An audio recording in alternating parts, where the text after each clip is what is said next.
வந்து ப்ராப்பரா இஎம்ஐயும் என்னால கட்ட முடியல. டியூ இருக்கு. சிபில்ல பிரச்சனை இருக்கு. இன்கமும் பெருசா இல்ல. அனைத்து விதமான இன்கமும் வந்து கடன் கட்டுறதுக்கே கட்டா போச்சு. சுத்தமா என்ட்ட இன்கமே கிடையாது. அதுக்கப்புறமா எனக்காக உதவி செய்யவும் யாரும் இல்ல. எனக்காக சொந்த வீடும் இல்ல. அடமானம் வைக்கிறதுக்கு எதுவுமே கிடையாது. இந்த சூழ்நிலை இருக்கிறவங்களுக்கு இன்னொரு ஆப்ஷன்ஸ் இருக்கு. ஸோ இந்த ஆப்ஷன்ஸ் பொறுத்தவரைக்குமே கண்டிப்பா 100% உங்கள அனைத்து விதமான கடன அடைச்சுட்டு நிம்மதியா இருக்க முடியும். வணக்கம் ஜிகே வித் ஜேகே சேனல் மூலம் வரவேற்கிறேன். ஒரு லோன் அடைக்கிறதுக்கு இன்னொரு லோன் வாங்கலாமா? ஏற்கனவே ஒரு கடன் இருக்குங்க. ஒரு பர்சனல் லோன் வாங்கி வச்சிருக்கேன். கிரெடிட் கார்ட வாங்கி வச்சிருக்கேன். லோன் ஆப்லயும் லோன் வாங்கி வச்சிருக்கேன். இத அடைக்க முடியாம ரொம்ப கஷ்டப்பட்டுட்டு இருக்கேன். அப்படி ஒரு நீங்க சூழ்நிலையில இருந்தீங்கன்னா, உங்களை அனைத்து விதமான கடன அடைக்கிறதுக்கு ஒரு லோன் இருக்கு. அது பேர் டெபிட் கன்சோலேஷன் லோன் சொல்லுவாங்க. இந்த லோன பத்தி நான் நெறைய வீடியோஸ் நான் பேசியிருக்கேன். ஆனா இதுக்கு வந்து எலிஜிபிலிட்டி ஒண்ணு இருக்குங்க. அந்த எலிஜிபிலிட்டி வந்து சில பேருக்கு சூட் ஆகும். சில பேருக்கு வந்து கிடைக்காம போக வாய்ப்பு இருக்கு. ஆனா இந்த வீடியோல 2 விதமான ஆப்ஷன்ஸ் பார்க்க போறோம். 1 இந்த டெபிட் கன்சோலேஷன் லோன் வாங்குறதுக்கான எலிஜிபிலிட்டி யார் யாருக்கெல்லாம் இருக்குன்னு பார்க்க போறோம். அந்த லோன நீங்க எப்படி வாங்கலாம்? யார் தருவாங்கன்னு பார்க்க போறோம். இன் கேஸ் அந்த எலிஜிபிலிட்டி உங்களுக்கு இல்லைங்க. அதுக்கு உண்டான தகுதியான விஷயங்கள் உங்ககிட்ட இல்ல. உங்களுடைய கிரெடிட் ஸ்கோர் ரொம்ப மட்டமா இருக்கு. அந்த எலிஜிபிலிட்டான விஷயங்கள் உங்ககிட்ட இல்லாதனால, இப்போ நீங்க ஸ்டக் ஆயிருக்கீங்கன்னா, இன்னொரு ஆப்ஷன்ஸ் இங்க இருக்கு. அத பத்தி தான் வீடியோல பார்க்க போறோம். உங்களுக்கு டெபிட் கன்சோலேஷன் லோன் தேவைப்பட்டாலும் சரி, இன்கேஸ் அது உங்களுக்கு கிடைக்காமல் போனாலும் சரி, உங்களோட அனைத்து விதமான கடன்களையும் அடைக்க முடியும். அது என்னன்னு பத்தி தான் டீட்டெயிலா நம்ம பார்க்க போறோம். அதுக்கு முன்னாடி ஜிகே வித் ஜேகே சேனலுக்கு இதுவரைக்கும் நீங்க சப்ஸ்கிரைப் பண்ணி பக்கத்துக்கு பெல் ஐகானை பிரஸ் பண்ணி ஆல் ஒரு ஆப்ஷன் கிளிக் பண்ணுங்க. இது போல நீங்க செய்யும்போது நாங்க அப்லோட் பண்ண வீடியோஸ் நோட்டிஃபிகேஷன் உங்களுக்கு பிரயோஜனமாக்கும். இந்த வீடியோ உங்களுக்கு பிடிச்சிருந்துச்சுன்னா ஃப்ரெண்ட்ஸுக்கு ஷேர் பண்ணுங்க. தெளிவா லைக்குதுன்னா மறக்காம லைக் பண்ணுங்க. இந்த டெபிட் கன்சோலேஷன் லோன்ல நிறைய வெரைட்டி இருக்கு. அதெல்லாம் ஒன் பை ஒன்னா நம்ம பார்க்க போறோம். அதுக்கப்புறமா இதுக்கு என்ன எலிஜிபிலிட்டின்னு பார்க்க போறோம். அதுக்கப்புறமா இந்த டெபிட் கன்சோலேஷன் லோன் யார் தரப்போறாங்கன்னு பார்க்க போறோம். இன் கேஸ் இந்த லோன் உங்களுக்கு கிடைக்கலனா, இன்னொரு ஆப்ஷன்ஸ் இருக்கு. அந்த ஆப்ஷன்ஸை நீங்க எப்படி அப்ளை பண்ணலாம்? அதுக்கான விஷயங்கள் என்ன? அதுக்காக நீங்க ரொம்ப கவலைப்பட தேவையில்ல. முடிவு கட்டக்கூடிய ஒரு முக்கியமான விஷயம் தான் அது. ஸோ அத பத்தி நம்ம டீட்டெயிலா பார்க்க போறோம். ஃபர்ஸ்ட் இந்த டெபிட் கன்சோலேஷன் லோன் எலிஜிபிலிட்டி அப்படி எடுத்துக்கிட்டீங்கன்னா, ஃபர்ஸ்ட் ஆஃப் ஆல் ஒரு லோனு எக்கச்சக்கமான லோன்ல நீங்க மாட்டிட்டு இருக்கீங்க. இத அடைக்கிறதுக்காக ஒரு லோன் வாங்க நீங்க ஒரு பேங்க்குக்கு போறீங்கன்னா, டெபிட் கன்சோலேஷன் லோன் கிடைக்குமா கேட்டீங்கன்னா, அவங்க கேட்கக்கூடிய எலிஜிபிலிட்டி ஏற்கனவே வாங்கியிருக்க லோன ப்ராப்பரா கட்டியிருக்கீங்களா 1. 2வது உங்களுடைய இன்கம் அந்த அனைத்து விதமான கடனை அடைக்கக்கூடிய அளவுக்கு உங்களுடைய இன்கம் இருக்கான்னு கேட்பாங்க. உதாரணத்துக்கு உங்களுடைய இன்கம் 35,000 வாங்குறீங்கன்னு வச்சுங்களேன். கடனே உங்களுக்கு ஒரு 18,000 20,000 கிட்ட போயிருதுங்க. அப்படி இருக்கும்போது 15,000 தான் உங்ககிட்ட வீட்டுக்கு கொண்டு போறீங்கன்னா, உங்களுக்கு ஆப்ஷன்ஸ் வாய்ப்புகள் இருக்கு. அதாவது 20 போய் மீதி 15 உங்க வீட்டுக்கு கொண்டு போற மாரி தான் வாய்ப்பு இருக்கு. அதாவது 40% ஆவது உங்க வீட்டுக்கு நீங்க கொண்டு போணும். இதுதான் விஷயம். அவங்க எதிர்பார்க்கக்கூடிய விஷயம். அப்படி பார்த்தீங்கன்னா, அப்படி இல்லாத ஒரு சூழ்நிலையில நீங்க என்ன பண்ணலாம்னா, உங்களுடைய இன்கம்ம இன்கிரீஸ் பண்ணி காட்டலாம். இத பத்தி நான் நெறைய வீடியோ போட்டிருக்கேன். அது கோ அப்ளிகேட் மூலமாகவும் இன்னொருத்தர சேர்த்து கணவன் மனைவியா சேர்ந்து கூட இந்த லோன வாங்கி அனைத்து விதமான கடனையும் நீங்க அடைக்க முடியும். கணவன் மனைவின்னும்போது அவங்க 2 பேரும் வேலை செய்றவங்களா இருக்கணும். இது முக்கியமா எதிர்பார்ப்பாங்க. ஸோ உங்க கிரெடிட் ஸ்கோர்க்கு பேமெண்ட் நல்லா பழைய லோன பேமெண்ட் பக்காவா பண்ணியிருக்கணும். அதுக்கப்புறமா கோ அப்ளிகேட்ன்னு சொல்லும்போது அவங்களுக்கு அந்த லோன வாங்கி அடைக்க முடியும். ஸோ இன்கம் இன்கிரீஸ் ஆயிருக்கணும். 3வது முக்கியமான விஷயம், உங்கள அனைத்து விதமான கடன நீங்க அடைக்கிறீங்கன்னா, ப்ராப்பரா அது கிரெடிட் ஸ்கோர்ல தெரியணும். சில பேர் கைமாத்தா கடன் வாங்குறதுலாம் இதில அடங்காது. உங்களோட பான் கார்டு, ஆதார் கார்டு வச்சு லோன் வாங்கின அனைத்து விதமான லோன மட்டும் தான் அடைக்கிறதுக்கு இந்த டெபிட் கன்சோலேஷன் லோன் பொருந்தும். இன்னொரு முக்கியமான விஷயம் 4வதா எடுத்துக்கிட்டீங்கன்னா, இந்த லோன் அடைக்கிறதுக்கு இந்த லோன் வாங்குறீங்கன்னா, ப்ராசஸிங் ஃபீஸ் இதெல்லாம் டிஃபரெண்ட் படும். அதனால ஒரு கடன் அடைச்சுட்டு இன்னொரு கடன் வாங்க போறீங்கன்னா, அதுக்கு ப்ராசஸிங் ஃபீஸ் எவ்வளோ போடுறாங்கன்னு நீங்க பார்க்கணும். பழைய கடன் அடைக்கிறதுக்கான ஃபோர்க்ளோசர் சார்ஜஸ் எவ்வளோ பார்க்கணும். அதெல்லாம் பார்த்துட்டு தான் இந்த லோன வாங்கணும். இத பத்தி நான் இன்னும் நெறைய வீடியோ போட்டிருக்கேன். முடிஞ்சா ட்ரை பண்ணி பாருங்க. ஸோ இதெல்லாம் பார்த்து தான் இந்த லோன நீங்க வாங்க போறீங்க. அந்த டெபிட் கன்சோலேஷன் லோன்ல 3 வகையா இருக்கு. 1 பார்த்தீங்கன்னா, பேலன்ஸ் ட்ரான்ஸ்ஃபர் டீல். அதாவது ஒரு பர்சனல் லோன் நீங்க வாங்கி வச்சிருக்கீங்கன்னு வச்சுக்கங்களேன். அது ஒரு 14% 14% ஒரு வட்டியில கஷ்டப்பட்டுட்டு இருக்கீங்க. ரொம்ப அதிகமா போடுறாங்க பாஸ். ரொம்ப முடியாத ஒரு சூழ்நிலை இருந்தீங்கன்னா, அந்த லோன நீங்க பேலன்ஸ் ட்ரான்ஸ்ஃபர்லயே மாத்தலாம். அத விட கம்மியா யார் உங்களுக்கு லோன் தராங்க பார்த்து, அந்த லோன வாங்கி அந்த மீதி கட்டக்கூடிய அவுட்ஸ்டாண்டிங் அப்படியே நீங்க ட்ரான்ஸ்ஃபர் பண்ணி, இங்க வந்து ஒரு 11% தராங்கன்னா, 3% நமக்கு லாபம் இல்லையா? ஸோ அதுபோல பேலன்ஸ் ட்ரான்ஸ்ஃபர் அடிப்படையில மாத்தலாம். கிரெடிட் கார்டு வச்சிருந்தீங்கனாவும் இந்த ஆப்ஷன்ஸ் இருக்கு. கிரெடிட் கார்டுக்கு க்ளோசிங் மட்டும் தான் இருக்கு. ஸோ உங்க ரூ. 3,00,000 ஒரு கிரெடிட் கார்டு இருக்குன்னா, அத க்ளோஸ் பண்றதுக்காக நீங்க பர்சனல் லோன் வாங்கலாம்.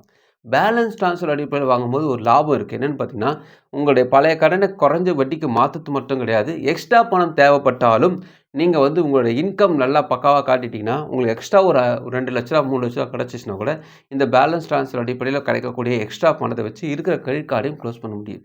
இது ஒரு வகை. 2வது வகை தான் பார்த்தீங்கன்னா, அனைத்து விதமான கடனையும் அடைக்கிறதுக்கான லோன். ஸோ டெபிட் கன்சல்டேஷனில் இது முக்கியமான வகைன்னு சொல்லப்படும். 3வது வகை அப்படி எடுத்துக்கிட்டிங்கன்னா, அடமான கடனை எடுத்துக்க முடியும். உங்களுடைய பொருட்களையோ அல்லது வீடுகளோ வச்சு நம்ம அடமானம் வச்சு நம்ம கடனை ஒரு லோன் வாங்குறீங்கன்னு வச்சுக்கங்களேன். அதிலே கடன் அடைக்கிறதுக்காக லோன் வாங்குறேன்னு சொல்லி அந்த ரீசனுக்காக நீங்கள் பணத்தை வாங்கி அனைத்து விதமான கடன் அடைக்க முடியும். இது வந்து டெபிட் கன்சல்டேஷன் லோனில் பொருந்தும். ஆனால் நீங்கள் சொன்ன அனைத்து விதமான ஆப்ஷன்ஸும் எனக்கு எதுவுமே கிடையாது. எனக்கு வந்து ப்ராப்பராக இஎம்ஐயும் என்னால் கட்ட முடியல, டியூ இருக்குது, சிபிலில் பிரச்சனை இருக்குது, இன்கமும் ப்ரெஸ்ஸாக இல்லை, அனைத்து விதமான இன்கமும் வந்து கடன் கட்டத்துக்கே கட்டா போச்சு, சுத்தமாக என்கிட்ட இன்கம்மே கிடையாது.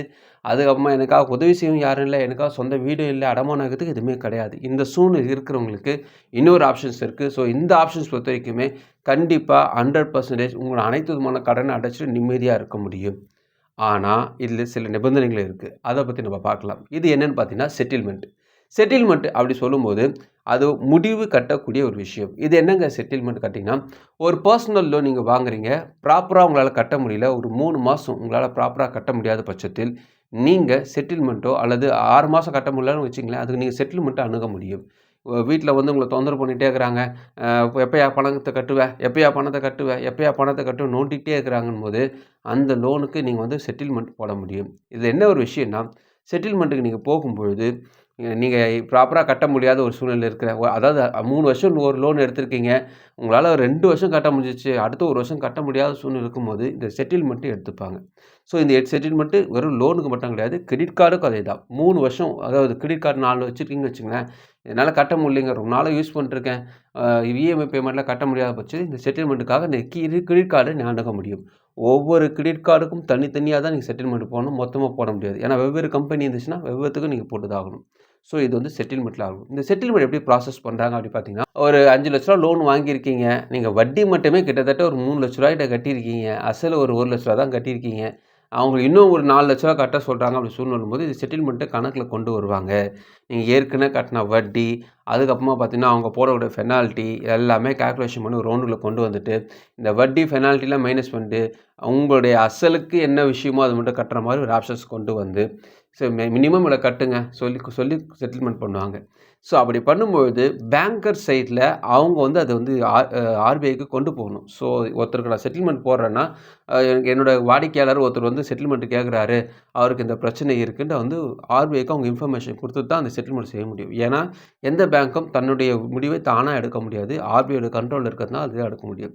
ஸோ இதனால் போடும்போது என்ன ஆகுனா, ஒரு 5 லட்ச ரூபா கட்ட வேண்டிய இடத்துல 2,50,000 லட்ச ரூபா அல்லது 2 லட்ச ரூபா கட்டிட்டு கூட நீங்கள் இந்த செட்டில்மெண்ட்டை முடிச்சு கொள்ள முடியும். ஆனால் இந்த ஒரு விஷயத்தை நீங்கள் செஞ்சிட்டிங்கன்னா அடுத்த 5 வருஷத்துக்கு அல்லது ஒரு 7 வருஷத்துக்கு நீங்கள் எந்த பேங்க்கில் லோன் எடுக்க முடியாது.